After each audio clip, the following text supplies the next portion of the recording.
I am Rachel Wells. 10 years in the military, I've learned how to face enemies on the battlefield. But I was never prepared for the cruelty of the man sleeping in my bed. That day, at the Ohio Military Cemetery, as the sound of the TAPS trumpet echoed to say goodbye to my father, Brian didn't stand by to hold my hand. While I was clutching the national flag draped over the casket, he approached me with a strange lawyer by his side. Without a single word of condolence, Brian threw the divorce papers at the chest of my Class A dress uniform.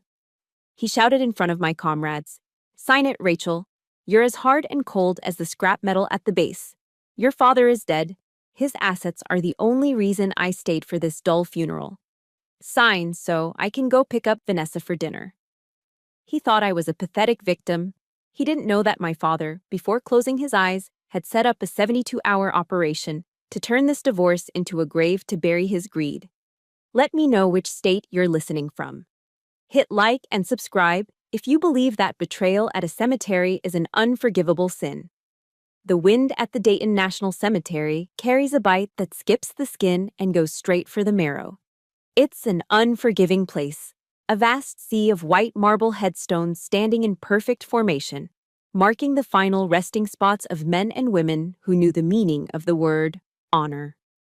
I stood there, my back as straight as a bayonet, the heels of my Spitshine jump boots clicking together as I held my position. The gray Ohio sky mirrored the steel in my heart. Today, I wasn't just Sergeant Wells, I was a daughter burying the only man who ever truly loved me. Jason Hart, a retired electrician and a veteran who smelled of ozone and peppermint, was in that casket. I focused on my breathing, a slow rhythmic cadence I'd learned in basic training. It was the only thing keeping the roar of grief from bursting out of my chest. The honor guard moved with silent, ghostly precision. They began the flag-folding ceremony, their white-gloved hands moving in a synchronized dance over the vibrant red, white, and blue. Each of the 13 folds felt like a heavy chapter of my life closing. The first fold was for the nights he spent teaching me how to wire a circuit board. The second was for the day he cried when I boarded the bus for Fort Jackson. The third was for the letters he sent to Iraq, always ending with the same line. "Keep your head down and your heart high, Rachel." I looked at the empty chair beside me. Brian wasn't there. He had promised to handle the logistics, to be my rock, to make sure the family guests were seated. Instead, the family row consisted of just me, surrounded by a wall of olive drab and blue uniforms. My brothers and sisters in arms who showed up when my own husband didn't. Then, just as the final, mournful note of taps faded into the rustling oak leaves, he appeared. Brian didn't come from the direction of the parking lot like a mourner. He stepped out from behind a large oak tree near the edge of the section, flanked by a man I recognized as Derek, a bottom-feeding divorce attorney known for his predatory tactics. Brian wasn't wearing black. He wore a navy blue slim-fit suit, looking every bit the failed real estate mogul he was, his hair perfectly gelled despite the somber occasion. He didn't even look at the casket. He didn't offer a nod to the fallen. He walked straight toward me, cutting through the formation of soldiers like they were nothing but statues. "Hey, Rachel, let's wrap up this little sob story, shall we?" His voice cut through the sacred silence like a jagged piece of glass. The soldiers around me stiffened. My commanding officer, Captain Miller, narrowed his eyes, his hand instinctively twitching toward his belt. I raised my hand slightly, a silent order for them to stand down. This was my fight. Brian reached into his leather portfolio and pulled out a stack of crisp white papers. He held them out, contrasting sharply with the folded flag I was now clutching against my medals. "I'm done, Rachel. I'm tired of being married to a walking, talking G.I. Joe. I can't stand the smell of gun oil on your skin or that ridiculous, yes, drill sergeant attitude you bring into the bedroom. It's over." He stepped closer, his voice dropping to a hiss, though loud enough for the front row to hear. "Sign these papers, now. Your old man is gone, and according to the laws of this state, I'm entitled to half of those 12 rental properties he's been hoarding. I've been stuck in this miserable marriage for years, waiting for this moment. Sign the papers so I can go take Vanessa to a real dinner. She's waiting in the car, and frankly, she's much easier on the eyes than a woman who spends her life in combat boots." I looked past him. There, idling near the cemetery gate, was my BMW. The one I had spent 3 years of combat pay to lease. Vanessa was leaning against the passenger door, reapplying her lip gloss while staring at her reflection in the window. She didn't have the decency to even look ashamed. "You're doing this here?" I asked, my voice a low, dangerous rumble. "At his funeral?" "Don't act all high and mighty," Brian sneered, leaning into my personal space. "You're cold, Rachel. You're a robot, just like your father was, a pathetic, lonely electrician who died in a dusty house. If you don't sign these right now, I'm filing a formal complaint with your unit. I'll tell them you're hiding marital assets. I'll make sure your precious security clearance is shredded before the sun sets." I looked down at the papers. I looked at the man I had once thought was my partner. Then I looked at my hands, the calluses, the faint scar from a shrapnel graze, the dirt under my nails from the morning's final preparations. I felt a strange, icy calm settle over me. It was the feeling you get right before the breach, when the world slows down and the mission is the only thing that exists. I took the pen from Derek's hand. With a hand that didn't tremble even a millimeter, I scribbled my signature on the line. Brian let out a sharp, triumphant laugh. He snatched the papers back, kissed them, and tucked them into his portfolio like he'd just won the lottery. "Good girl, see? I knew you'd be reasonable. Have fun with your memories and your scrap metal, Sergeant. I've got a life to start." He turned on his heel and walked away, his laughter echoing against the silent graves. As he walked away, Sergeant Miller, my father's oldest friend and fellow veteran, stepped forward from the shadows. He didn't offer me a tissue. He didn't offer a hug. Instead, he pressed a small weathered envelope into my palm. "Rachel," Miller whispered, his voice gravelly and firm. "Your father told me to give you this the moment he signed those papers. He said to tell you, the 72-hour clock is ticking. Meet me at Pete's Diner in 20 minutes. It's time to show that parasite what happens when you declare war on a heart." A cold electric shiver ran down my spine. The pain didn't vanish, but it suddenly had a purpose. Brian thought he had just won my father's legacy. He had no idea he had just signed his own death warrant. The bell above the door at Pete's Breakfast Corner gave a lonely jingle as I stepped inside. The air was thick with the comforting, greasy scent of industrial-strength bacon and coffee that had been sitting on the burner a little too long. I slid into the corner booth. The red vinyl was cracked and held together with duct tape, exactly where Dad always sat. Outside, the Ohio wind was still howling, but in here, the world felt frozen in time. I stared at the scarred wooden table, my fingers tracing a deep groove in the surface. I ordered a black coffee, the bottomless cup that costs $2 and tastes like battery acid. But it was what Dad drank. As the waitress poured, the steam rose up. And for a second, I wasn't in Dayton anymore. I was back in the barracks at Fort Bragg 2 winters ago. Back then, I was a fool blinded by a wedding ring. Every month, like clockwork, I'd look at my pay stub. Between my base pay and my housing allowance, I was pulling in decent money. But I never saw it. I kept exactly $200 for myself, just enough for toiletries and the occasional cheap meal. The rest, over $3,000 every single month, went straight into our joint account. I told myself I was building a future. I ate MREs, those brown plastic bags of dehydrated beef stew and crackers, just to save a few extra bucks, while Brian was back home, building his real estate empire. He'd call me at night, but he never asked how the rucksack march went or how my shins were holding up under 40 pounds of gear. No, he'd spend 40 minutes talking about the new Calvin Klein slim-fit suits he just bought. "It's an investment, Rachel," he'd say, his voice smooth as silk. I have to look the part to land the big fish. I was eating lukewarm army rations in a humid tent while he was out for steak dinners, playing the part of a high roller on my combat pay. I was nurturing a parasite, and I called it being a supportive wife. The truth didn't hit me until I came home on a surprise 4-day pass. I walked into our house expecting a quiet reunion. Instead, I found a house full of strangers and the smell of expensive bourbon. Brian was mid-laugh, holding court in the kitchen. Later that night, after the guests left, I found it in the trash. A statement for a platinum credit card I never authorized. He'd opened it in my name, using my military credentials.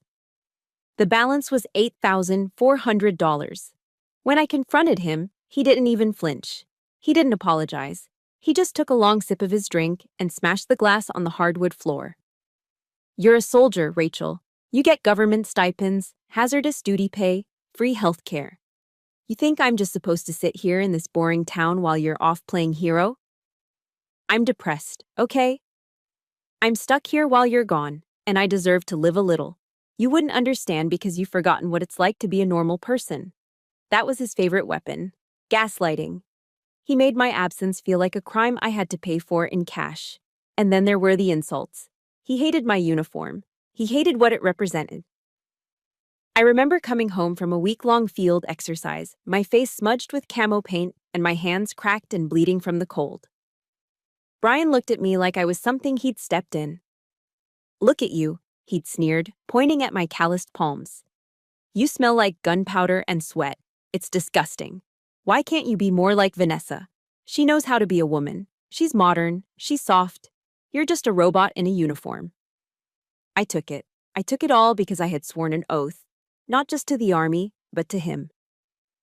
I thought grit was about enduring the pain at home the same way I endured the pain on a 12-mile march. I was wrong. Dad saw it all. He was an electrician, a man of few words and a lot of wisdom. A week before he passed, he called me to this very diner. He didn't say, "Hello." He just pushed a plate of extra crispy hash browns toward me. He noticed the purple bruise on my wrist where Brian had gripped me too hard during an argument the night before. Dad didn't yell. He just looked at me with eyes that had seen the worst of the world, and they were burning with a cold fire. "Rachel," he said, his voice as steady as a heartbeat, "you are a sergeant in the United States Army. You've led squads through hell. You do not let the enemy occupy your heart, not even when the enemy shares your bed." He reached into his pocket and handed me a worn, cream-colored business card. It just said, "Eleanor Hartwell, attorney at law. Keep this. You'll know when to call." I thought he was just being an overprotective, old-school father. But sitting here now, feeling the cold weight of the 72-hour deadline, I realized he wasn't just being a dad. He was being a commander. He had spent years watching Brian's greed, quietly setting up a defensive perimeter around me that Brian never saw coming. If you've ever felt like your hard work was being sucked dry by someone who didn't appreciate a single drop of your sweat, hit that like button and type "honor" in the comments. Let me know I'm not standing in this fight alone. I reached into my pocket and pulled out that same card. My father had left me a map out of the darkness. I wasn't just a victim anymore. I was a soldier with a fresh set of orders. I took a final gulp of the bitter coffee, stood up, and straightened my shoulders. The grief was still there, but beneath it, the steel was beginning to glow. It was time to meet Eleanor. It was time to start the clock. Marcus Chin didn't look like a high-priced private investigator. He looked like a man who had spent his life walking through the rain without an umbrella. Someone who had lost everything and was slowly, painstakingly gluing the shards of his soul back together. We sat in his battered 2005 Ford F-150, the cabin smelling faintly of stale tobacco and old upholstery. We were parked overlooking a quiet pond in Dayton Park, the ducks gliding through the water as if the world weren't crashing down around me. Marcus handed me a grainy 10-year-old photograph. It was a woman with blonde hair, laughing at a bar in Reno. It took me a second to realize I was looking at Vanessa. Her face was younger, softer, but the predatory glint in her eyes was unmistakable, even then. "She's a pro, Rachel," Marcus said, his voice a low, gravelly rasp from years of hard living. Before she was Vanessa Chin, she was Sarah Miller in Nevada and Kelly Vance in Arizona. She swapped her name 3 times and taken at least 2 other men for every cent they had. She didn't choose Brian because she loved him. She chose him because he's a special kind of greedy, the kind that's easy to lead by the nose. I stared at the photo, the bile rising in my throat. But looking at Marcus, I didn't feel the usual surge of military-grade suspicion. For the first time since the funeral, I didn't feel like a lone soldier in a foxhole. Marcus wasn't just doing this for the paycheck my father had prepaid. He was doing it because he needed a win for the good guys. He was looking for his own redemption in my battle. Later that afternoon, I drove to a quiet street on the east side, pulling up in front of a sturdy 3-story brick apartment building.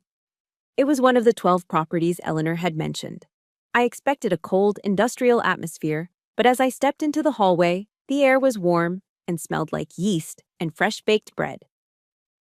A woman in her 60s named Mrs. Maria met me at the door of Unit 1A.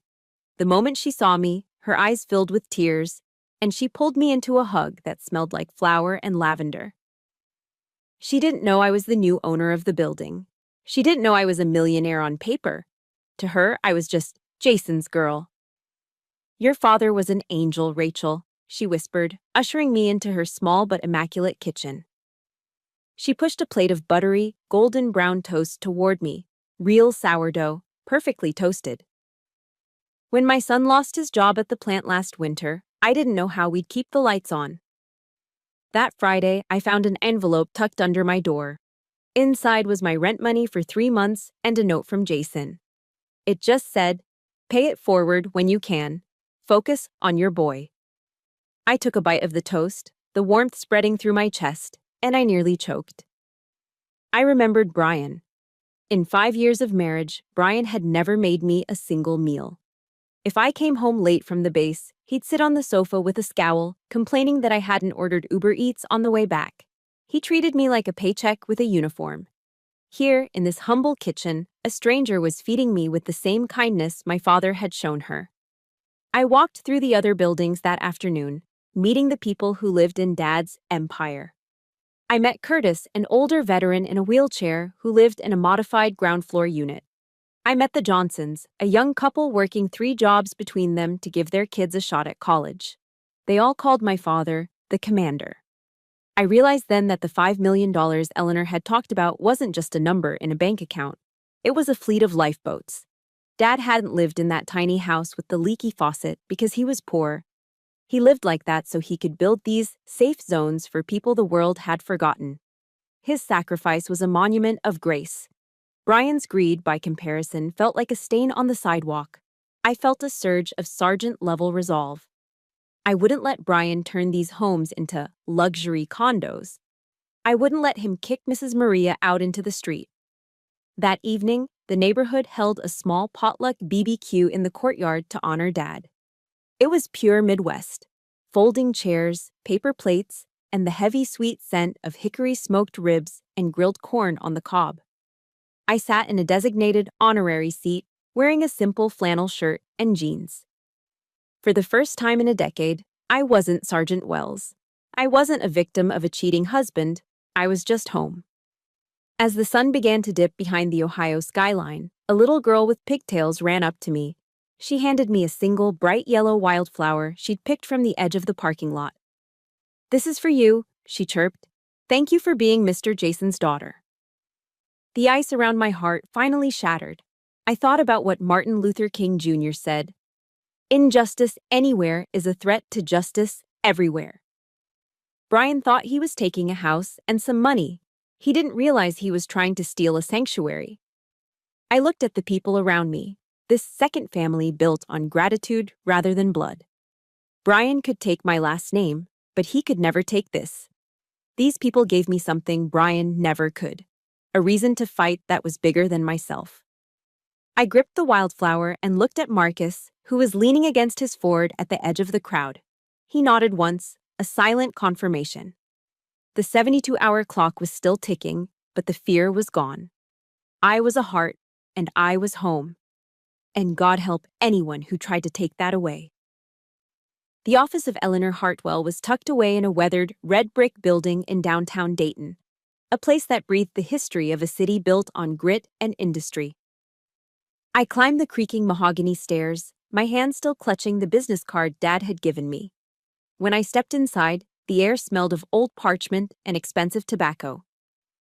Eleanor sat behind a massive oak desk, a woman in her late 70s with white hair pulled into a tight bun and eyes as sharp as a desert hawk's. She didn't offer a hug or a platitude. She just pushed a thick, black leather-bound folder across the desk. "Welcome, Sergeant Wells," she said, her voice a resonant alto that commanded respect. Your father, Jason, has been paying my retainer for 10 years just to prepare for this exact day. He knew Brian was a snake, and he spent a decade waiting for that snake to show its fangs. I opened the folder, and for a moment, the world stopped spinning. I had to grip the edge of the desk to keep from sliding off the chair. My father, the man who spent 40 years crawling through attics and fixing faulty wiring, the man who lived in a house with peeling paint and drove a rusted-out truck, was a millionaire. He owned 12 commercial and residential properties across the Montgomery County area. The bottom line on the summary sheet was staggering: $5,200,000. Eleanor leaned forward, her gaze intensifying. Jason was a genius of the blue-collar world, Rachel. He bought distressed properties, fixed them himself, and provided affordable housing for the people this city tried to toss aside. But here is the most important part. Exactly 72 hours before he passed, he called me. He had a premonition. He signed a final order moving every single asset into an irrevocable trust in your name only. She allowed a cold, thin smile to touch her lips. Under Ohio law, assets in this specific type of trust are not considered marital property. Brian lost the right to a single cent of this legacy the second your father signed that paper. He was defeated before he even had the chance to throw those divorce papers at you at the cemetery. A surge of electricity, cold and powerful, raced down my spine. Dad hadn't just left me money, he had built a fortress around my future. But then, the door opened and a man I recognized as Marcus Chin, the investigator I had just met briefly, stepped in. He carried a tablet and a look of grim determination. "Sergeant, there's something else you need to see," Marcus said. He tapped the screen and slid the tablet toward me. "I pulled the cloud footage from the hidden security cameras your father installed in his living room last month. This was recorded the night he had the heart attack." I watched the screen, my breath hitching in my throat. I saw my father clutching his chest, collapsing into his favorite recliner. Then, the front door opened. Brian and Vanessa walked in. They didn't call 911. They didn't rush to his side. Instead, while my father was gasping for air, struggling to reach his phone, Brian began tearing through the drawers of the roll-top desk. "Where is it, you old bastard?" I heard Brian's muffled shout on the recording. He stood over my dying father, his face twisted with a greed so dark it made me sick. "Tell me where the deed to the apartment buildings is, or I'll make sure Rachel gets kicked out of the army for your debts." Vanessa stood in the background, coolly checking her reflection in a hallway mirror while Dad's hand fell limp. They stayed there for 20 minutes, searching for a will that didn't exist, before finally walking out and leaving him to die in the dark. I didn't cry. The time for tears had passed at the cemetery. Something inside me snapped into place, a cold, tactical precision I had used during my tours in Iraq. This wasn't a family dispute anymore. This was a war against monsters who had murdered the soul of my family. I remembered the dog tag I kept in my pocket, engraved with Dad's favorite verse, Psalm 27:1. "The Lord is my light and my salvation. Whom shall I fear?" I stood up, adjusting the collar of my uniform, my movements crisp and deliberate. Eleanor looked at me, recognizing the shift in my posture. "What's the plan, Rachel?" "In the army, when we're ambushed, we don't retreat. We counterattack," I said, my voice as hard as the steel of a rifle barrel. I pulled out my phone and composed a text to Brian. "I've looked at the papers. I'm ready to settle the property division. Meet me at Eleanor Hartwell's office on Monday morning at 9. Bring Vanessa. She'll want to be there for this." I hit send. Almost immediately, my phone buzzed with a smug, laughing emoji from Brian. He thought he had me cornered. He thought I was surrendering to save my career. "Let him enjoy his weekend," I whispered, looking at the tablet one last time. Operation Dawn officially begins now. By Monday afternoon, Brian and Vanessa won't just be out of my life. They'll be wishing they never stepped foot in Ohio. I walked out of the office, the weight of the $5 million feeling like a loaded weapon in my hand. I had the intelligence, I had the legal high ground, and most importantly, I had the spirit of a heart behind me. Brian thought he was the hunter. He had no idea he was already walking into the kill zone. It was 11 p.m. p.m. The barracks were blanketed in an uneasy silence, broken only by the hum of the industrial HVAC system and the distant, rhythmic footsteps of the night watch. I was sitting on the edge of my bunk, staring at my father's dog tags, when my phone vibrated. The screen illuminated the dark room with a name that made my stomach churn. Brian. I picked up on the third ring. I didn't say a word. Listen to me carefully, Rachel. Brian's voice came through the receiver, thick and slurred with the unmistakable scent of cheap bourbon. He wasn't hiding behind his fake realtor persona anymore. The mask had slipped, revealing the jagged edge of a desperate man. I know about the properties. I know about the 12 buildings and the $5 million that old bastard was hiding. Don't think for a second you're keeping it all for yourself. Vanessa spent the whole evening digging through tax records and public filings. We see the trail. That money is in a trust, Brian, I said, my voice as cold as the floor joists in an Ohio winter. It was never yours. It's marital property, you stubborn bitch, he snarled, and I could hear the clink of ice against glass on his end. And here's how this is going to go. If you don't sign over at least 6 of those buildings to me by Friday, I'm sending a formal report to your commanding officer. I've already drafted the letter. It details how you've been using your military housing allowance and government stipends to fund an illegal real estate side hustle without disclosing it. You know exactly what that does to your top-secret security clearance. You'll be stripped of your rank, processed for a general discharge, and kicked out onto the street before you can say, at ease. How does it feel to think about being a homeless veteran, Rachel? Because that's where you're headed. Before I could respond, the phone was snatched away. Vanessa's voice came on, smooth and poisonous, like velvet-wrapped razor wire. Hello, Sergeant Wells. I hear you've been hiring people to look into my past. Don't waste your breath. I'm pregnant with Brian's child. In the eyes of an Ohio court, I'm a vulnerable mother-to-be, and you're just an aggressive, lonely soldier with a gun and a chip on her shoulder. Who do you think the judge is going to believe? The expectant mother or the cold robot who didn't even cry at her own father's funeral? Sign the deeds, or I'll make sure you spend the next 5 years in a federal cell for financial fraud. I heard Brian's muffled, cruel laughter in the background. They were hitting my blind side, targeting the 2 things I had sacrificed everything for: my career and my desire for a family. My heart was hammered against my ribs, but I kept my breathing steady.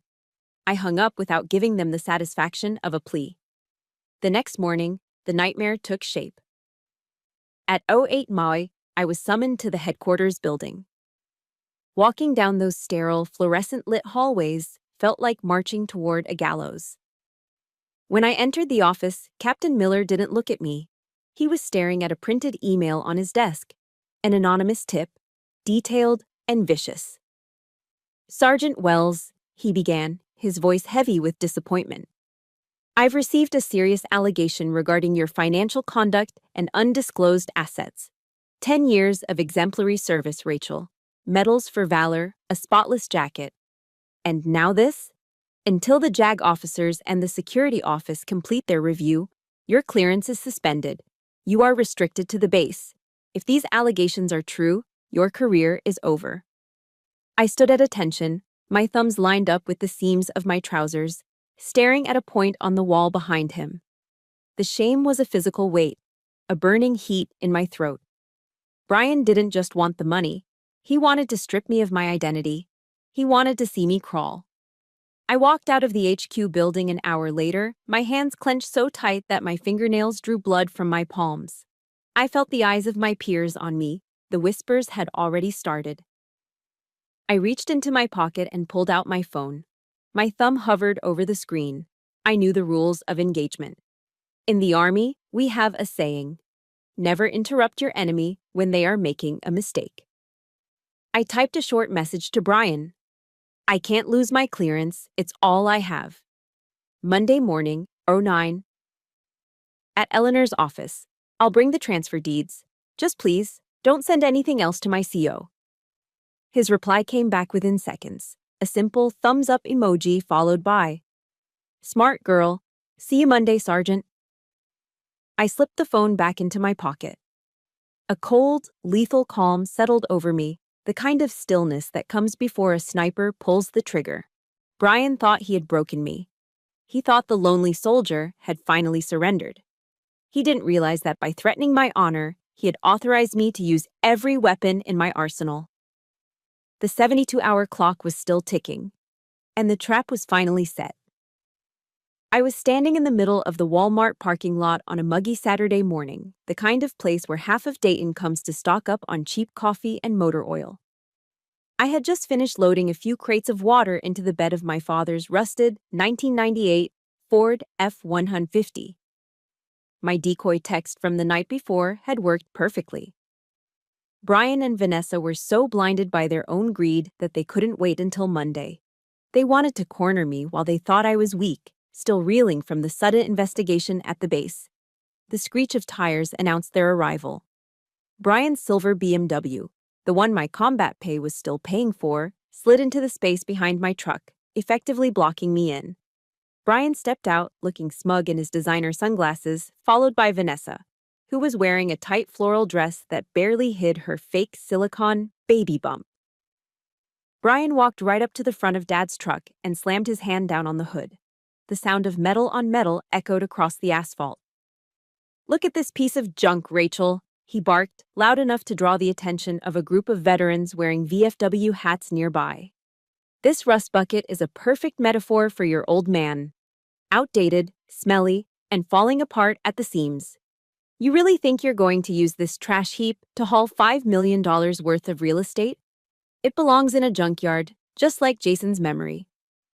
I stood perfectly still, my hands resting on the tailgate. I was in my Class A uniform, having just come from a morning briefing where I had to defend my honor against his lies. I felt the heat of the sun on the brass buttons of my jacket, but my blood was running ice cold. Vanessa stepped up beside him, crossing her arms over her chest with a wicked grin. "Just sign the deeds, Sergeant. Don't make this harder than it has to be. I've already got a reporter from the local news on speed dial. How's it going to look when the headline reads, 'Local war hero abuses unemployed husband and unborn child'? Your career is a glass house, Rachel. And I've got a very heavy stone." I didn't blink. I didn't move. Brian took my silence for surrender. He stepped into my personal space, his breath smelling of stale coffee and arrogance. He looked down at my spit-shined jump boots, then slowly, deliberately, he gathered his spit and hurled it onto the pavement right next to my toe. "This uniform," he sneered, gesturing at my medals and my sergeant's stripes. "You think you're a hero because you wear this costume? You're just a puppet for the government, a robot. And your father? He was a pathetic, low-rent electrician who died with nothing but a pile of bricks because he was too stupid to enjoy his life. He was a failure, and you're just following in his footsteps." The mention of my father being a failure was the spark hitting the powder keg. 10 years of military discipline held my hands steady. But the Rachel who had loved this man died right there on that asphalt. This wasn't a divorce anymore. This was a tactical elimination. "That's enough," I said. My voice wasn't loud, but it had the resonance of a closing cell door. Brian blinked, his smirk faltering for a split second. "What did you say?" I stepped forward, closing the gap until our chests almost touched. I was taller than him, and in my boots, I towered over his insecurity. "You can insult me all you want, Brian. I've been yelled at by bigger men than you since I was 18. But you just committed a fatal error. You touched my father's name, and you insulted this uniform." I reached into the pocket of my slacks and pulled out my smartphone, the screen glowing. I showed him the active recording app. "I've been recording since the moment your tires screeched. Every threat, every mention of the properties, and every word of your extortion attempt is right here. And because we're in public, in a one-party consent state like Ohio, it's all admissible." Vanessa's face went pale. The expectant mother act vanished as she lunged forward to grab the phone. "Give me that!" I didn't even have to try. I pivoted on my heel, a standard defensive maneuver, and gave her a firm, one-handed shove. It sent her stumbling back until she crashed into a line of abandoned shopping carts with a loud metallic clatter. People started pulling out their own phones, filming the scene. I looked Brian dead in the eye. For the first time, I saw the flicker of genuine fear in his pupils. You want a financial war? Fine. But you forgot one thing. I'm a logistics sergeant. I know exactly how to cut off an enemy supply chain. If you have ever had a person in your life who mistook your silence for weakness and tried to tear down everything you worked for, hit that like button right now. Type "stand tall" in the comments to show Brian and Vanessa that they picked the wrong soldier to mess with. I didn't wait for a reply. I hopped into the cab of Dad's Ford and turned the key. The engine roared to life with a fierce, guttural rumble that drowned out Brian's frantic shouting. I backed out, forcing him to scramble out of the way, and drove toward the exit without looking back. I picked up my hands-free headset and dialed Eleanor. It's Rachel. Initiate Phase 2. I don't just want them broke, Eleanor. I want them buried under the weight of their own greed. I want every shred of their dignity gone by Monday morning. As I looked in the rearview mirror, I saw Brian standing alone in the parking lot. He thought he was the hunter. He had no idea I was about to dismantle his world, brick by brick. By Sunday morning, Eleanor Hartwell's office in downtown Dayton had been transformed into a tactical command center. The mahogany desk was buried under layers of bank statements, property deeds, and high-resolution surveillance photos. Maps of the 12 properties were pinned to the walls like target zones. I stood by the window, watching the rain blur the Ohio skyline, feeling a cold, professional focus settling over me. I wasn't just a grieving daughter anymore. I was a soldier, finalizing a mission brief. Marcus Chin walked in, tossing a thin manila folder onto the center of the table. He looked exhausted, his eyes bloodshot from a red-eye flight back from the West Coast, but he had a grim smile on his face. I found it, Rachel, Marcus said, his voice like gravel grinding together. I tracked her back to a small surgical center in Reno, Nevada. 5 years ago, after she pulled a similar stunt on a developer in Vegas, Vanessa had a 2-ball ligation. She's been medically sterile for half a decade. There is no baby. That bump she's been flaunting is a high-end medical-grade silicone prosthetic. She's been playing on your humanity to buy time for the heist. A wave of pure, visceral disgust washed over me. I've seen some terrible things in the service, but the idea of a woman using the sanctity of a child, a life that didn't even exist, as a weapon for extortion made my skin crawl. They weren't just trying to take my money, they were mocking the very concept of family. It gets worse, Eleanor added, sliding a stack of notarized loan applications toward me. While you were deployed, Brian used your power of attorney and your military-grade credit score to take out a series of predatory bridge loans totaling $200,000. He told the lenders it was for property renovations, but the money was funneled directly into a shell company controlled by Vanessa. Marcus traced the digital trail.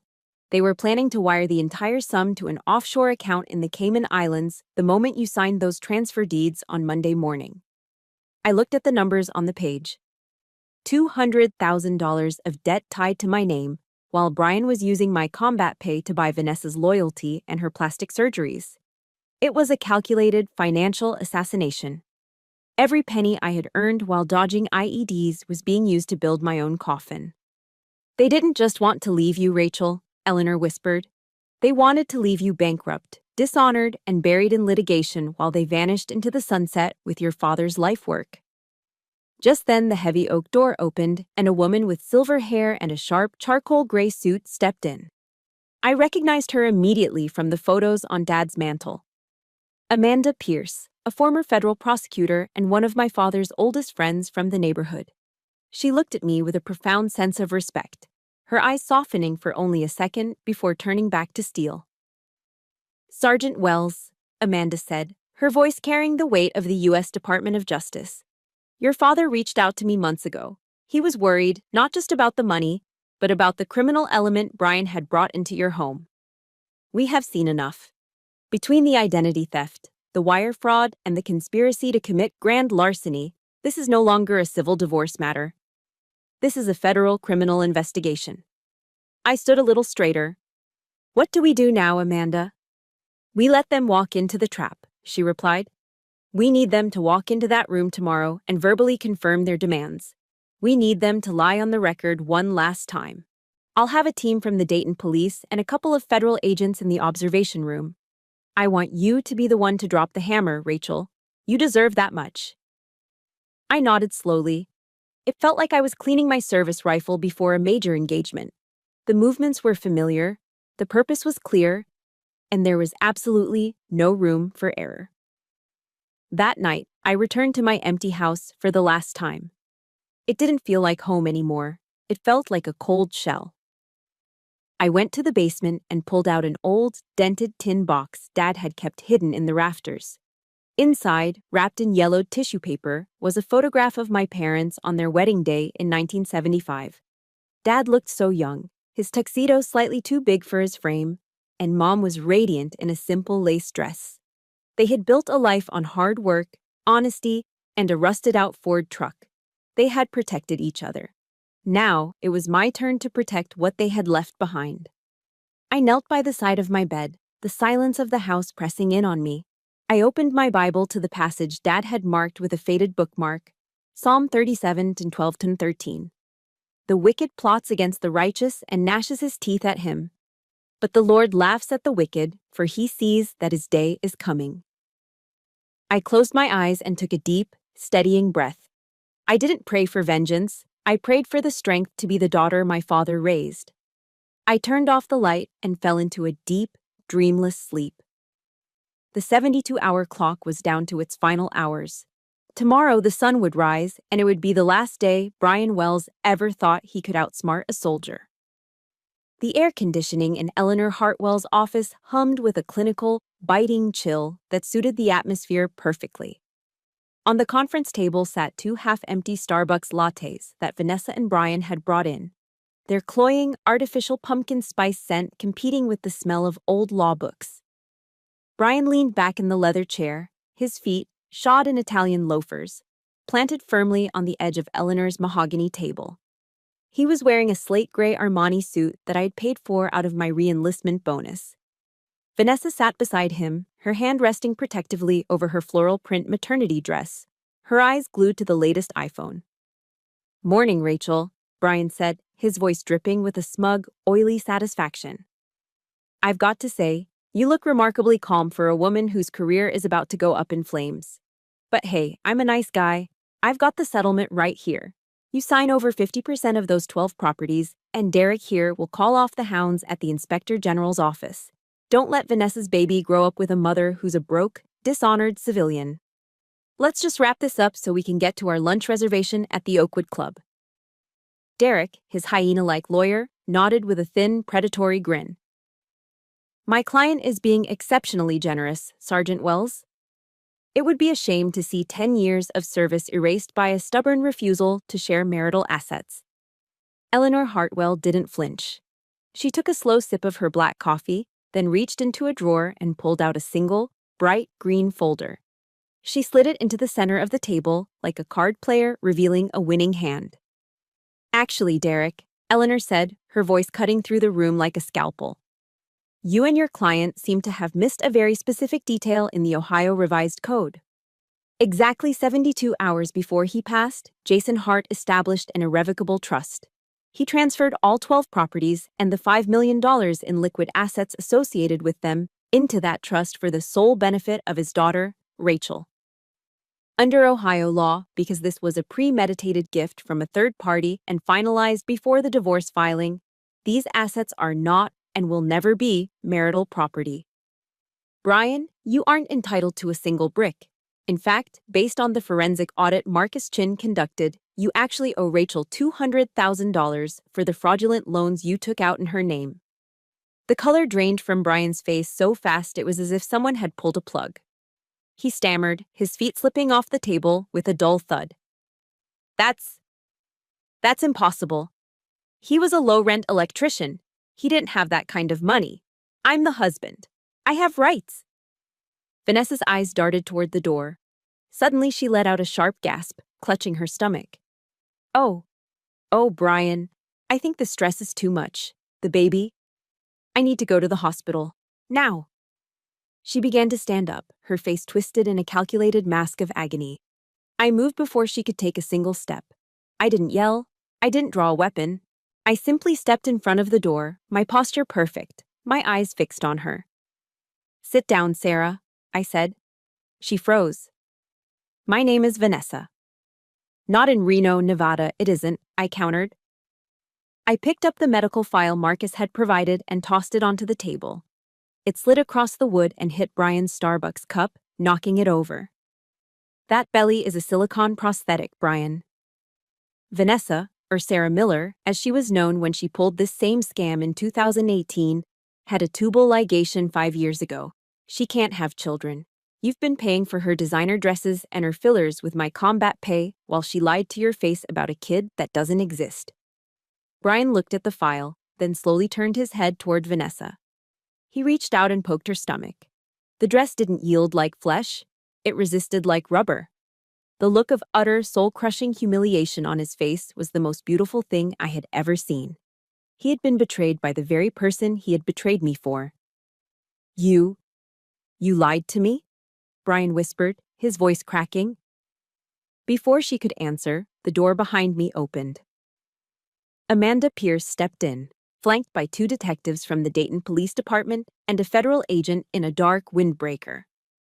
Brian Wells, Sarah Miller, also known as Vanessa Chin, Amanda said, her voice echoing with the authority of the law. You are both under arrest for conspiracy to commit wire fraud, identity theft, and federal extortion. You have the right to remain silent. Brian collapsed back into his chair, his eyes wide with a frantic, desperate pleading as the handcuffs ratcheted shut over his wrists. Rachel, please, tell them. She made me do it. She said we'd be rich. You can't let them take me. I looked at him, and I thought of my father's quiet house. I thought of the way he had died alone while this man searched for a checkbook. I thought of the verse in John. You will know the truth, and the truth will set you free. I'm already free, Brian, I said, my voice cold and final. You chose the wrong side at the cemetery. A soldier never shows mercy to a traitor. As the police led them out, the hallway was filled with the sudden, sharp wail of a siren from the street below. I turned to the window and watched them being loaded into the back of a cruiser. The weight of the last 3 days didn't just lift, it evaporated. I took a deep breath of the cold office air, and for the first time in years, it tasted like justice. The interrogation room at the Montgomery County Jail was a box of cinder blocks and fluorescent humming, smelling faintly of floor wax and stale anxiety.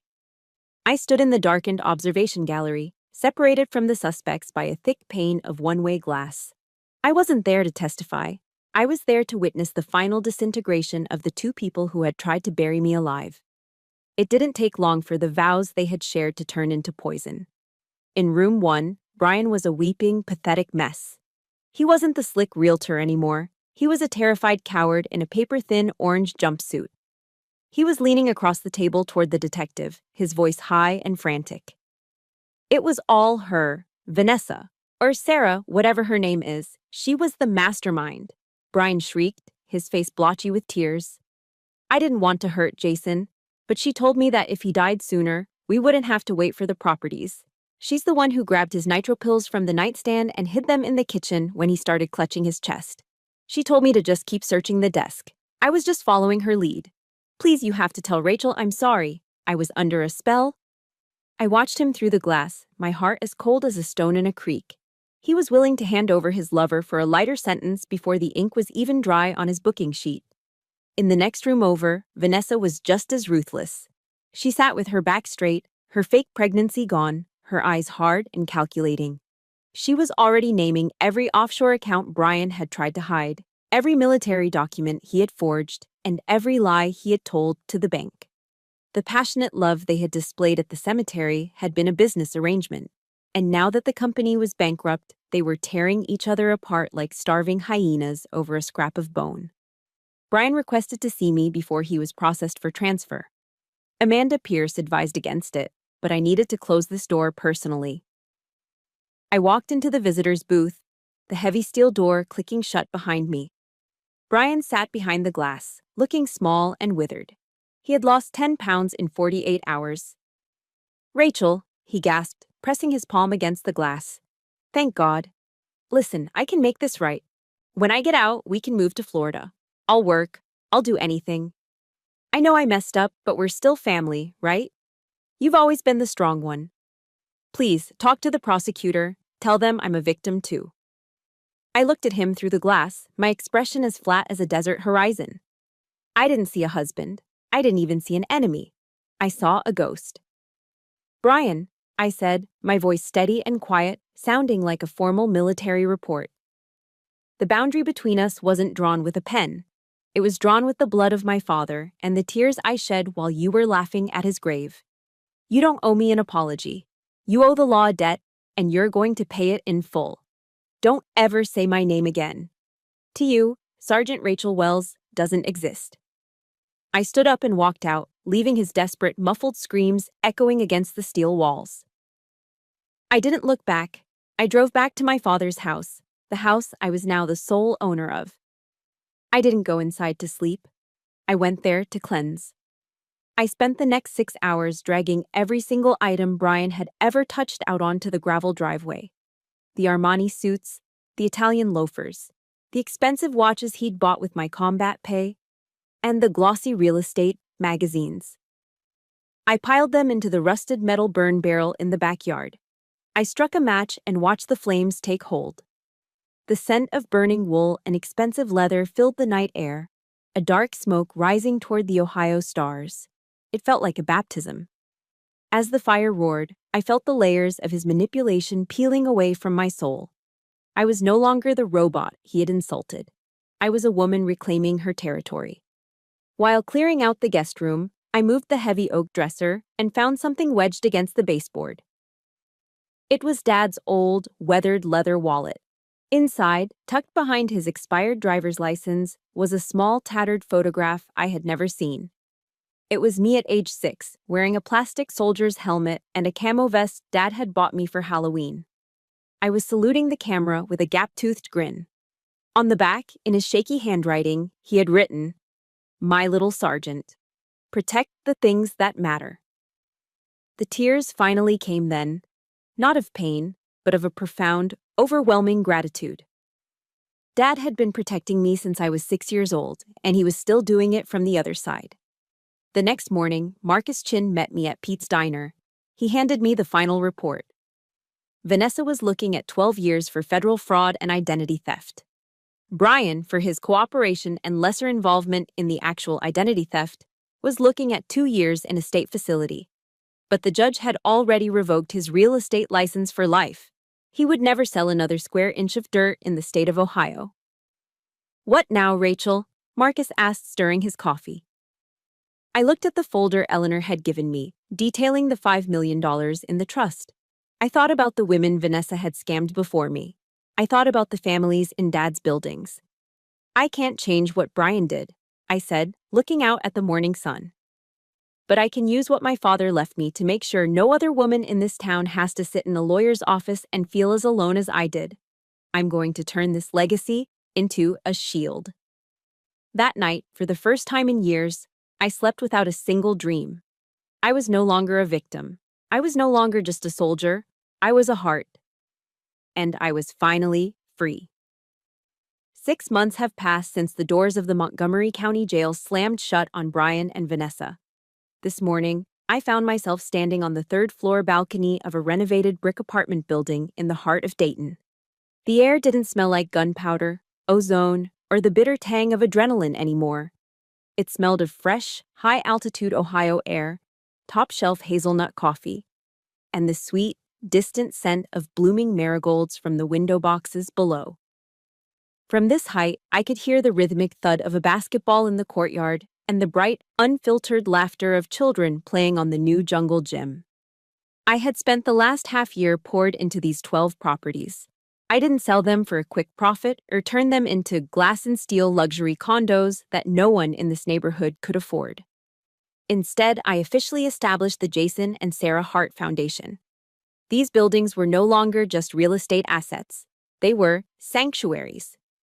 We converted several units into emergency housing for women who, like me, had been victims of financial abuse and predatory partners. We provided them with a safe roof, vocational training, and the kind of top-tier legal protection Eleanor Hartwell had given me. Looking at the sturdy brickwork, I didn't see cold construction. I saw my father's rough, calloused hands reaching out from the past to embrace this community. He didn't just leave me a fortune, he left me a duty to protect those who couldn't protect themselves. I am still a sergeant in the United States Army. Every morning, the alarm clock shrieks at 05. And I'm out on the pavement, my boots hitting the asphalt in a steady, grounding cadence. But my reasons for running have changed. I no longer run to outpace the ghosts of a failing marriage or the shame of being too cold for a man who didn't deserve my warmth. I run because I am a protector. I run because I have a legacy to defend. Marcus Chin is now the executive director of the foundation. He still drives that battered Ford truck, and his voice still sounds like he's been eating gravel for breakfast. But there's a new light in his eyes. Together, we've used Dad's trust fund to hire a small team of investigators. We are hunting other financial predators, the Sarah Millers of the world, who think they can bleed honest people dry and disappear. I realized that my rank of sergeant wasn't just earned on the battlefield of Iraq. It was a lifelong commission. I spend my weekends teaching financial literacy classes to young military families at the base, making sure no young soldier ever has to eat MREs in a tent while someone else drains their bank account. This afternoon, I returned to the Dayton National Cemetery. The Ohio sky was a brilliant, piercing blue, and the sun cast long golden shadows across the rows of white marble. The gray gloom of that funeral day felt like a different lifetime. I walked to the spot where my parents rested together. I placed a single, perfect white rose on my mother's side of the headstone. For my father, I did something a little different. I pulled a small vintage crescent wrench from my pocket, the one he had used to teach me my first circuit, and leaned it against the base of the marble. I stood at the foot of their grave, straightened my uniform, and snapped the sharpest, longest salute of my entire career. "Mission report, Dad," I whispered, my voice thick but steady. "The perimeter is secure. The survivors have been rescued. The enemy has been neutralized, and the hearts are still standing." A sudden gentle breeze rustled the nearby oak leaves, brushing against my shoulder like a heavy, proud hand. I felt the warmth of the sun on my face, and for the first time in 10 years, the armor around my heart didn't feel like a cage. It felt like a shield. I took one last look at the white headstones, exhaled a decade's worth of tension, and walked back to Dad's truck. As I climbed into the cab and felt the familiar vibration of the engine, I looked at the dog tags hanging from the rearview mirror. I thought of the verse from Isaiah 61:3 that Eleanor had read to me, "To give unto them beauty for ashes, the oil of joy for mourning." I turned the camera toward me, speaking softly but with the strength of a woman who has been through the fire and come out as tempered steel. If you are listening to this right now and you feel betrayed, humiliated, or broken by the people you trusted most, listen to me carefully. You are a warrior. Your scars are not signs of your weakness. They are your medals for survival. Do not let anyone define your worth by your bank account or your submission. Stand up, draw your line in the sand, and create your own dawn. I am Rachel Wells, and this is the war I won. What about you? I shifted the old Ford into gear and let the clutch out. The truck rolled toward the horizon, the golden light of the afternoon stretching out before me, long and promising. The 72-hour clock had stopped long ago, but my time was just beginning. The most expensive lesson I learned wasn't found in a military manual. It was written in the scars of betrayal. I realized that your worth is never a negotiation, and you should never apologize for the boundaries you set to protect your peace. Loyalty is a precious gift that must be earned, not a debt you owe to people who only see you as a resource to be exploited. When life strips everything away, it doesn't leave you empty. It reveals the unbreakable steel of your character. Turn your pain into a shield for others, because real wealth isn't in your bank account. It's in the honor you keep and the lives you lift. I want to thank you for walking this long, hard path with me today. My story is just one of many, and I know there are warriors among you fighting your own silent battles right now. Does my journey resonate with what you've been through? I'd love to hear your thoughts. Tell me where you're listening from and share what standing tall means to you in the comments below. If you believe in justice and the power of the human spirit, please hit that like button and subscribe to the channel. Your support helps us share more stories of resilience and hope. Stay strong, keep your head high, and I'll see you in the next mission.